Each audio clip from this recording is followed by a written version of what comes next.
吉野さん、お疲れ様でした。あ、お疲れ様でした。どうも。今日は作業の様子を、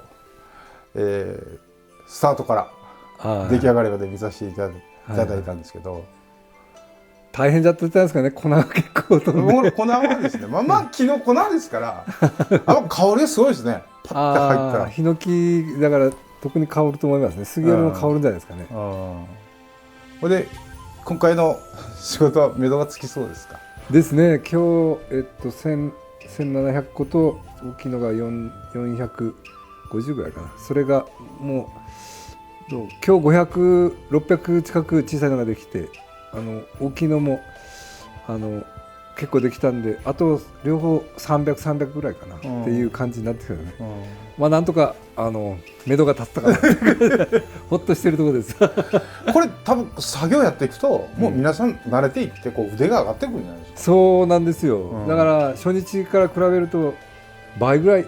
作るようになったんですかね。今日木の状態もちょっと最初のうちは乾燥がしてなくて、最後の仕上げがちょっと手がいってたんですけど、だいぶ木も乾燥してきて、いい具合になってきたんじゃないですかね。それは今回のこの作品は、まあその納入先の兼ね合いがあって、活演品はちょっと見せられないんですけど、こうアイデアはどこから出てきたんですか？これは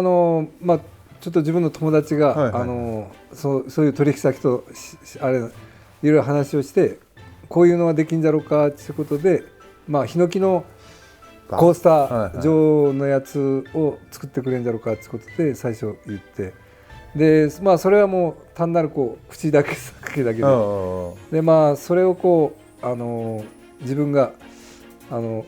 えて、どうやったら風呂に浮かべるものなんで、怪我とか、そういうささらが出ないように、怪我しないようにっていうことで自分で、あとはもう何番でどれくらいで仕上げていったらいいかっていうのと、着るやつもいいのを使って、仕上がりがきれいに上がるようにっていうことでやりました。見せてもらっていいですかね？これがいいかな。これちょっといろんな稲輪って枝が入ったやつとかこうやって仕上がるんですけど、これいいのこを使わないとハスの多いダイヤモンドの入ったのこを使わないとこんな綺麗にならないんですよ。切り口がですね。特にヒノキは硬くて、枝とかはもうちょっと普通の刃物じゃ刃が立たないっていうか、すぐダメになってしまうんですけど、そういうのを使ってやってますね。なんかこの間山で聞いた時に粘り強いとかなんか言ってましたね、ヒノキは。粘りに比べてですね。硬いんですか？硬いですね。で枝は特に硬くて、加工する人たち泣かせみたいな刃物がすぐダメになってしまうんですよね。だから研ぎ屋さんに行って研いだりとかするんですけど、いいもの、いい刃物を使わないとなかなか綺麗に切れないし、長い間切れないですね。枝が途中から出てる枝を切ってるわけですね。こうやって枝出てる途中を切ってるっていう、こうやって顔がいろいろ普通だと年輪があって年輪だけみたいな感じになってるんですけど、こうやって枝があるとこも切ってるんで、こういういろんな顔が出てくる。こっち側が枝が入ったやつ？こっちも枝が入ってるんですけど、入ってるんですね。こっちは枝がないやつですね。枝が入るとこうなるんですね。そうです。だからここから枝がずっと出てきてるんで、途中に年輪の途中に出てくるんで、一番端の方にはちゃんと枝があるんですけど、そのまま枝をくるんで成長してるっていう感じですかね。いわゆる枝の付け根の方ですね。そうですね、一番の付け根ですね。そういうところも見られるんで面白いんじゃないですかね。なかなかどっか博物館とか見られんかもしれんけどこうやって自然こうやって太ってるんですよって。中心から枝が出てずっと小さい枝から枝にも年輪があるんですけど、小さい枝からどんどん枝も大きくなってるっていう感じですかね。それとともに木の周りも偏在も成長してるっていうのをこう実際にこう見れるっていう、そんなのもありますね。だから顔が違うっていうですね。一つ一つ全部も違いますね。顔がそれぞれとこう顔が違います。まあ特にこう枝先木の先っぽの方なんで、そういうのがこう特に見られやすいかな。もうこれがこう大きくなってくるとだんだんこう積んでいって分からなくなってきたりとかして、まあこうやって断面を切れば分かるんでしょうけど、なかなかこういう製品じゃないと巡り合えないみたいなとこがあるんじゃないですかね。まあ自分もこうお風呂に入れてこう浮かべてるんですけど、やっぱこう見るとこう楽しい、木と一緒にこうお風呂に入ってるみたいな気がして、まあ、昔の人はこうヒノキ風呂って言ってヒノキの風呂って重宝されてたんですよね。やっぱ匂いとか、まあ、殺菌効果もあるんですけど、そうやってこう、まあ、お殿様とかお金を持ってる人たちは昔はそうやってヒノキ風呂って重宝されたんじゃないですかね。それをまあ現代風にこうみんな手軽にこう楽しめるっていう商品ですかね。令和のヒノキ風呂ですね。そうですかね。楽しんでもらうってで香りとか、まあ、成分も少しはこう出ていくんで、まあ、体にも少しはいいのかなと思うんですけど、まあ木とともにこうお風呂に入って木を実感してもらったり楽しんでもらったり、そういうのにはいいんじゃないですかね。やっぱ木を日頃感じてない都会の人たちが木と触れ合う、もうまさにこうすっぱだかで触れ合うみたいな感じで裸の付き合いと裸の付き合い、そう木と裸の付き合いもできる。まあだからそれくらい昔は木と一緒にこう生活をしてたっていうことですよね、昔の人たちは。だからそれを、まあ、令和風にこう届けられる、そんな商品じゃないでしょうかね。これ子供さんも安心してこう遊べるというか。そうなんですよ。やっぱ沈まないんですけど、まあ、ずっとつけてたら沈むんですけど、そうやってこうちょうど湯船のこう上の方にこうあるんでこう手で取ったりとか重ねたりとか、いろんなこう触れ合えるっていう、木と触れ合える、で木をこう楽しめるでこう木を実際にこう触って実感できるし、見えるし匂えるし、香りを嗅ぐこともできるし、そういう意味ではこう、まあ木と共にっていうのはこの商品には結構いいじゃないですかね。ヒノキをまだまだとこうやって見たこともないだろうし、まず見ないんですよね。そうやってこうまたこれをこう風通しのいいところに乾かして、ずっとつけてると、まあ、だんだんこうカビとかくるんで毎日こうちょっと風通しのいいところに置いてまたこう次の日入れるって入れとくとまたそうやってこう楽しめるものじゃないですかね。なんか吉永さんの言うのが分かりました。一個一個違うから、見飽きないですよね。ですわ。で裏側もまたこう顔が違うしですね。そういうのもあるし、芯材部はこうやってちょっと赤っぽいですけど、偏材部の方は白っぽいっていう感じで、ありのままっていうか、まあ木はまん丸じゃないんですけど、こうちょっと変形はしてるんですけど、そうやってこう年輪も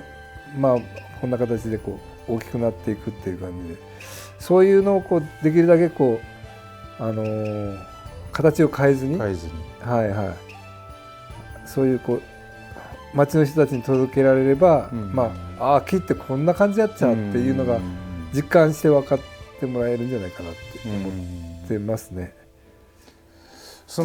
お風呂に入れるのもそうですけど、本当にコースターで使えそうですよね。そうですね。好きな人たちはこれコーヒーカップとかコースターでも使ってて、これ1.5 センチから2センチぐらいあるんですよ。だからこう持ってもなかなか割れないですよね。だからこう破損しにくいようなサイズにはなってるんです、はい、その前の時もそうだったんですけど、やっぱ綺麗ですね、見てるとね。ですね。はいはい。で香りがするし。ですです。で水に浮かべるとまたこうちょっとキラキラっとこう光って、そうかそうかそうか、またちょっと色が変わるんですね。色が変わりますね。自然っぽい色になってきますよね。そういうのをもし商品になったら実感してこうもらえるかなっていうとこですかね。自分たちもこうなかなかこうやってこういうものがっていう感じだったんですけど、こう向こうから言われて考えてみればそうなのかなと思って、結構今度千何百個って大量にこう注文が来たんで、そうやってこうみんなが使ってもらえればって喜んでる人たちもいるんじゃないかなと思うんで、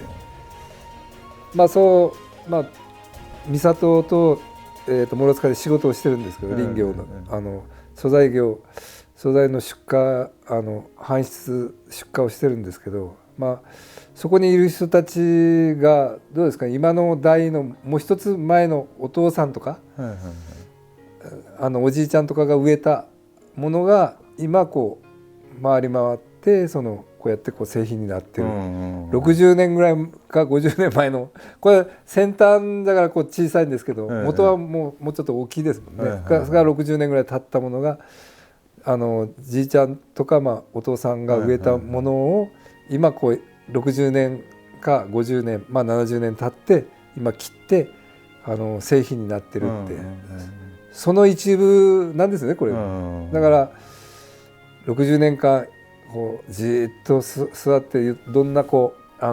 今はいろんな災害もあったりするんですけど、大風が吹いたりとか大雨が降ったりとか日照りになったりとかっていう中を生き抜いてきて、60年経ったやつを伐採して出荷して、それでやっぱ製品になっていくわけですわ。だからそういうのもこうなかなかこうって木材見てこれ買おうかなと思ってってこの前のこう歴史がこう分からない人たちが結構いると思うんですよ。でこれを6年か7年ぐらい下払いをしてでから成長してでそれからまた枝を打って間伐をしてっていう感じでこうずっとこうみんなこうそういう手が山の中でこう作業をしながら手を入れて育ったものがやっと50年代60年70年経って製品としてなるようになって、それを自分たちが搬出させてもらって、そしてこう市場に出る分もあるんですけど、今回は自分たちがこうそういう注文があったんで、商品化して、できるだけ多くの人たちにこうそういうものが届けられるようになるといいかなと思っているところですね。だから50年から70年ぐらいの重みがこのそうなんです、こんな小さいものなんですけど、だけど子どもたちが遊んだりとかですね、大人の人たちがこう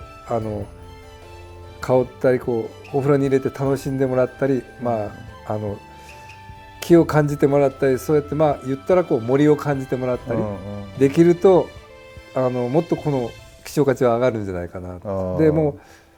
そうやって大きくなったんじゃねこの木はとかって思って、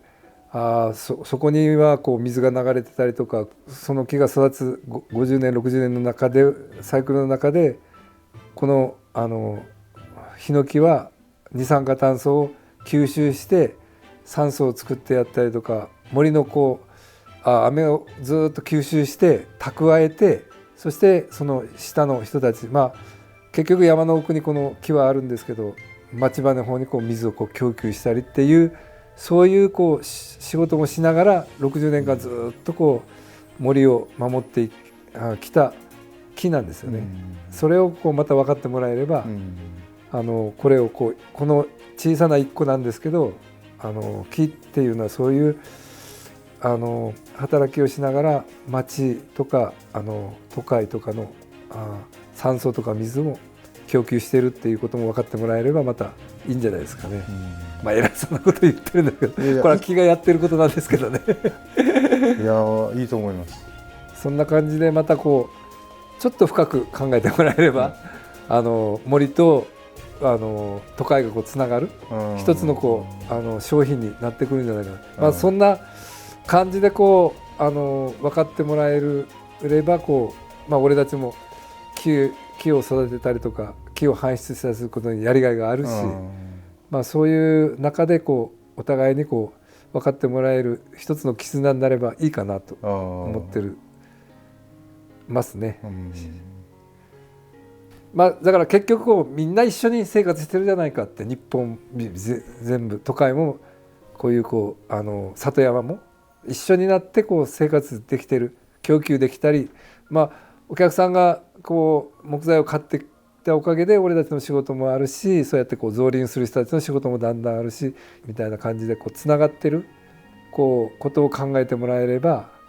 いいかなと、まあ、一番の願いはそこですね、でみんなで一緒に頑張りましょうという感じですかね。そんな感じでこう日本を支えていけるっていうことになっていけば、まあ、林業も捨てたもんじゃないよなっていう感じですかね。